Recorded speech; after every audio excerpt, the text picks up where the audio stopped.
Alabama Republican Senator Tommy Tuberville is taking a stand for women's sports. The charged issue has been making headlines in their nation for months now. This week, the senator hosted a roundtable discussion with some of the leading voices of women's sports and people with firsthand experience. My daughter shared with me that she would be so upset and so nervous that she would become so physically ill, so anxious. I knew how bad it got for her when she was not. She told me, I don't want to be here anymore. I began to have nightmares and mentally had to relive my own attack every week that I changed in that locker room. I'm the only girl from the University of Pennsylvania swim team that has publicly spoken out about being unhappy with how we were treated and speaking about it being unfair for men to compete. Tuberville has introduced a pair of bills aimed at ensuring fair and safe competition in women's and girls' sports. The legislation would prohibit biological men and boys from competing in female school sports in the United States. Olympic team is also part of that. The senator joins me now. So first of all, give me the gist of how this addresses the fight, the moment that we're in. Well, first of all, Harris, we've got to get people together on the same page. We got to get people to understand really what the Democrats and Joe Biden's administration is trying to do. This will be a huge topic in the election this year. Probably 1 or 2% of the people are very concerned about this, but this is an attack on nuclear family. This is an attack on gender. This is an attack on women. And then it's an attack on sports, Title IX. And we brought people together to try to bring up and highlight the topics of coaches, how they're handling it, lawyers, how moms are actually handling the situation with their kids, and of course, Riley Gaines, people like Riley Gaines and other athletes. It's a huge topic. Where are the activists, the women activists that actually got Title IX implemented 52 years ago? They're nowhere to be seen. There's nobody talking about this, but we're going to bring this to the forefront, as you saw in this roundtable. We're going to continue to do it. We're going to bring bills to the floor like Protection of Women and Girls in Sports Act. We've got to do something, or we're going to lose Title IX and women's sports that has really catapulted in the last 50 years because of Title IX. It's hard to imagine this happening to men's sports. Like, we wouldn't even put up with, we're going to lose the NBA, we're going to lose the NFL. We would never put up with that.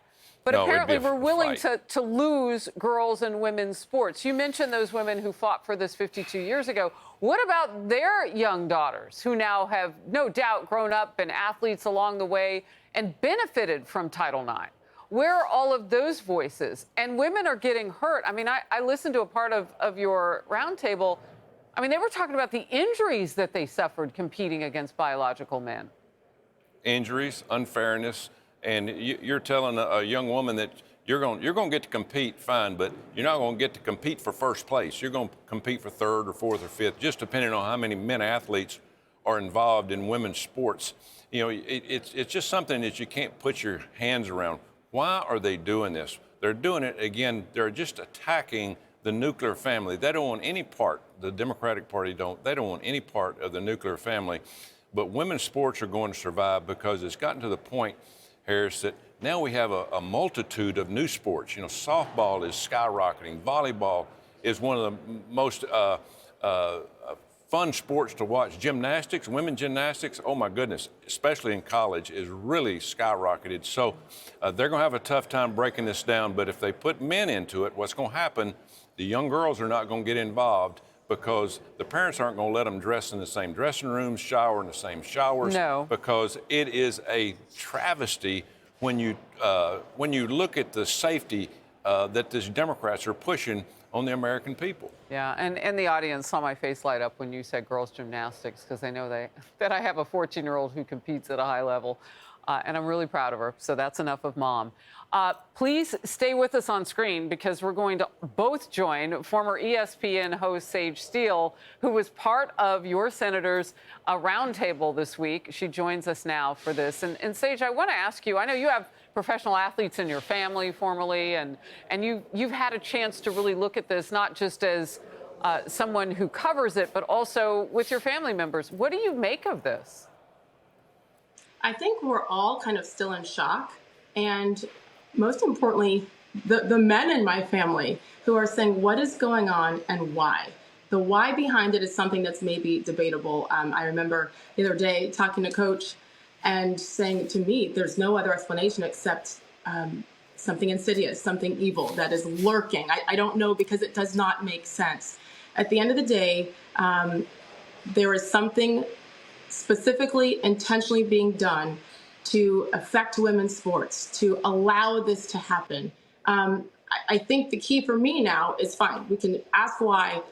What are we going to do about it? Mm-hmm. And it is obvious now that if we stay silent, and unfortunately the majority of people have, I hate to be dramatic here, Harris, but there will be blood on our hands because this is happening quickly. Another thing I hear from a lot of people in the broadcast industry, on the sports broadcasting side, like, yeah, but there's not that many. The percentages are so small. So why are we making such a big deal of this? And that is an ignorant comment, in my opinion. We had a Title IX attorney there on Capitol Hill with us, with Coach and the other senators, and she was saying, actually, when you combine all the sports, there's been 500 men who have taken trophies away from women. And that's just the one-on-one. That doesn't include the domino effect of every time. That's a big number. That needs, and I'm going to dig into more on that. I didn't realize that the number was that high. So this has been cooking quietly for a while then, because it didn't just happen last week, 500 trophies taken from women. Great to see you both. Senator, we will follow both your bills. Please keep us posted if something pops. And it was great to see you both, Sage and Senator Tuberville. God bless. Thank you.